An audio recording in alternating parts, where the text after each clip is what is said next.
নিশ্চয়কৈ জুবি এই মুহূৰ্তত আমি গড়চুকত উপস্থিত আছোঁ আৰু ৰাষ্ট্ৰীয় ঘাইপথেৰে তেওঁক লৈ যোৱা হৈছে যিহেতু লখৰা হৈ যাব কাহিলীপাৰলৈ। এই মুহূৰ্তত পৰিৱেশটো দেখুৱাইছোঁ। এয়া হৈছে ৰাষ্ট্ৰীয় ঘাইপথৰ পৰিৱেশ। এক প্ৰকাৰ স্তব্ধ হৈ গৈছে ৰাষ্ট্ৰীয় ঘাইপথ এই মুহূৰ্তত। শ শ গুণমুগ্ধ, আচলতে শ বুলি ক'লে ভুল কোৱা হ'ব, হাজাৰ হাজাৰ গুণমুগ্ধ।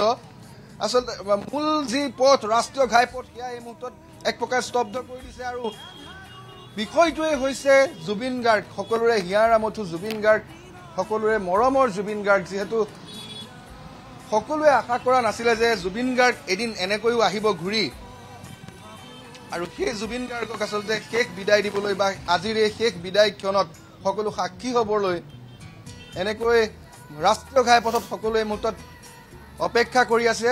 সতীৰ্থ ভিডিঅ' জাৰ্নেলিষ্ট অজয় শৰ্মা আছে, অজয় শৰ্মাৰ কেমেৰাৰ লেন্সত সেয়া ঢুকি পাইছে। আমি দেখুৱাইছোঁ কিছু সময় পাছতেই গড়চুক যি উৰণ সেতু আছে সেই গড়চুক উৰণ সেতুৰ আহি উপস্থিত হ'ব।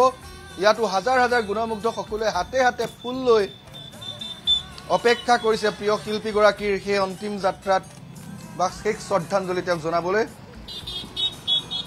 এনেকৈ আমি পৰিৱেশ দেখুৱাই গৈছোঁ।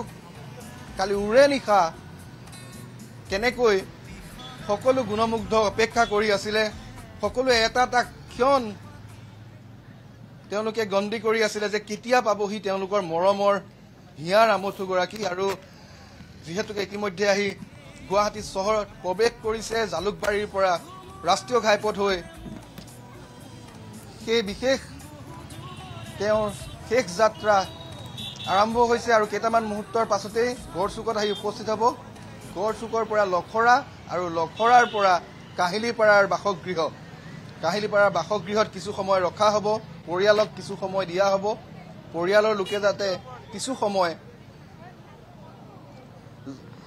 জুবিন গাৰ্গৰ সৈতে কটাব পাৰে তাৰ বাবে আচলতে বাৰম্বাৰ মুখ্যমন্ত্ৰীগৰাকীয়ে হওক বা তেওঁৰ শুভাকাংক্ষীসকলে আহ্বান জনাইছে। কাৰণ ৰাইজৰ বাবে বিশেষ ব্যৱস্থা কৰা হৈছে সৰু সজাইত, আৰু ৰাইজৰ জুবিন গাৰ্গ যিহেতু ৰাইজৰ, গতিকে ৰাইজৰ বাবে আচলতে বিশেষ ব্যৱস্থা কৰা হৈছে। আৰু কেইটামান মুহূৰ্ত তাৰপিছতেই যি সমজুৱা শ্ৰদ্ধাঞ্জলি সেয়া মুকলি কৰা হ'ব। তাৰ প্ৰাকখনত যিহেতু বিমানবন্দৰৰ পৰা পোনে পোনে এই মুহূৰ্তত আহি আছে,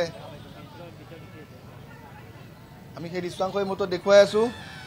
হাজাৰ হাজাৰ গুণমুগ্ধ সকলোৱে অপেক্ষা কৰি আছে আৰু প্ৰিয় শিল্পীগৰাকীক, মৰমৰ শিল্পীগৰাকীক শেষ শ্ৰদ্ধাঞ্জলি বা শেষ যাত্ৰাত তেওঁলোকে সাক্ষী হ'বলৈ, তেওঁলোক সংগ দিবলৈ এনেকৈ মানুহ ওলাই আহিছে। আমি সেই পৰিৱেশটো এই মুহূৰ্তত দেখুৱাই আছোঁ। বিভিন্নগৰাকী আছে, মই অকণমান কথা পাতিম। বাইদেউ, অপেক্ষাৰ অন্ত পৰিছে যিহেতু ইতিমধ্যে প্ৰিয় শিল্পীগৰাকী আহিছে আৰু কেইটামান মুহূৰ্তৰ পাছতে ইয়াত আপোনালোকো বহু সময়ৰ পৰা অপেক্ষা কৰি আছে। কেইটা বজাৰ পৰা অপেক্ষা? আমি বহুত সময় অপেক্ষা কৰিলোঁ জুবিন গাৰ্গ কেতিয়া আহিব কেতিয়া আহিব। আমাৰ মাজৰ পাৰে জুবিন গাৰ্গ হেৰাই গ'ল আমাৰ মাজত জুবিন গাৰ্গ। এতিয়াও আমাক বিশ্বাস লাগাই নাই যে আমি জুবিন গাৰ্গ যে আমাৰ মনৰ পৰাই যে আঁতৰি গুচি গ'ল। তো সেইটোৱে কামনা কৰোঁ যে জীৱনটো য'তেই দেখি নাথাকক মনটো যেন শান্তি পায়, চবৰ ৰাইজৰ আশীৰ্বাদখিনি পায়, সেইখিনিয়ে আমি বিচাৰোঁ জুবিন গাৰ্গ। এয়া হৈছে প্ৰতিগৰাকী অনুৰাগীৰ আজি তাৰিখত তেওঁলোকৰ ক'বলগীয়া কথা। জুবিন দাৰ প্ৰতি যি মৰম, যি ভাল পোৱা, সেয়া আচলতে কোনেও ভাষাৰে কথাৰে কৈ প্ৰিয় শিল্পীগৰাকী আৰু কেইটামান মুহূৰ্তৰ পাছতে আপোনালোকৰ মাজত আহি ইয়াত উপস্থিত। কি ক'ম, মানে ভাষা নাই ক'বৰ। মানে জীৱন আধৰুৱা যেন লাগিছে। 92ৰ পৰা তেখেতৰ গান শুনিয়ে জীৱন লৈ আছো।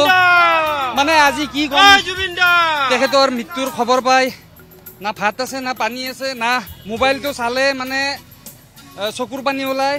এই 2 ৰাতি টোপনি মাৰিব পৰা নাই। আজিও যদি আহিছোঁ, ৰাতিপুৱাই আহিছোঁ ইয়াতে, মই পাকাতে মানে এই চেণ্ডেলটো পাৰি কিনে বহি আছোঁ। মানে এতিয়াও যদি আছোঁ, মোৰ গাৰ এটা কঁপনি উঠি আছে। তেখেতৰ বিদায়ী আত্মাই শান্তি পাওক আৰু আমাৰ অসমৰ ৰাইজক যি দি গৈছে হীৰা মণি মুকুতা, হীৰা মণি মুকুতা, আৰু তেখেতে যাতে মানে স্বৰ্গগামী হয়, তেখেতৰ আত্মাই চিৰশান্তি পাওক। আমাৰ অসমবাসী ডেকা গাভৰু বুঢ়া আইতা সকলো ওলাই আহিছে তেখেতক শ্ৰদ্ধা জনাবলৈ শেষকৃত্য জনাবলৈ আৰু কি ক'ম মই মানে নোৱাৰিম আৰু ক'ব হয় পুলক এই মুহূৰ্তত আপুনি পৰিৱেশ দেখুৱাই থাকক আৰু সকলোৰে আচলতে জুবিন গাৰ্গৰ প্ৰতি যি মৰম যি ভালপোৱা যি শ্ৰদ্ধা সেয়া আচলতে ভাষাৰে ক'ব নোৱাৰা সকলোৱে আজি ওলাই আহিছে নিজৰ প্ৰিয় শিল্পীগৰাকীক নিস্বাৰ্থ ভালপোৱা এয়া আৰু নিস্বাৰ্থ ভালপোৱাৰ বাবে আজিৰ দিনটোত সকলো ওলাই আহিছে নিজৰ প্ৰিয় শিল্পীগৰাকীক এবাৰ শ্ৰদ্ধাঞ্জলি জনাবৰ বাবে কোনেও মানি ল'ব পৰা নাই মই পূৰ্বতেও উল্লেখ কৰিছোঁ আজি সকলো যন্ত্ৰৰ দৰে আছে যন্ত্ৰৰ দৰে উশাহটো লৈছে আৰু এই অন্তিমটো যাত্ৰাত কেৱল মাত্ৰ অংশগ্ৰহণ কৰিছে তেখেতসকলৰ যি অনুভৱ প্ৰতিগৰাকী অনুৰাগী প্ৰতিগৰাকী অসমীয়াৰ যি অনুভৱ সেয়া যেন আজি কেৱল শূন্য হৈ পৰিছে আৰু সমগ্ৰ অসমখনতে এক বুজাব নোৱাৰা বিশাল শূন্যতা বিৰাজ কৰিছে সেই শূন্যতা যেন আৰু কেতিয়াও পূৰণ নহ'ব এয়া সকলোৱে বুজি পাইছে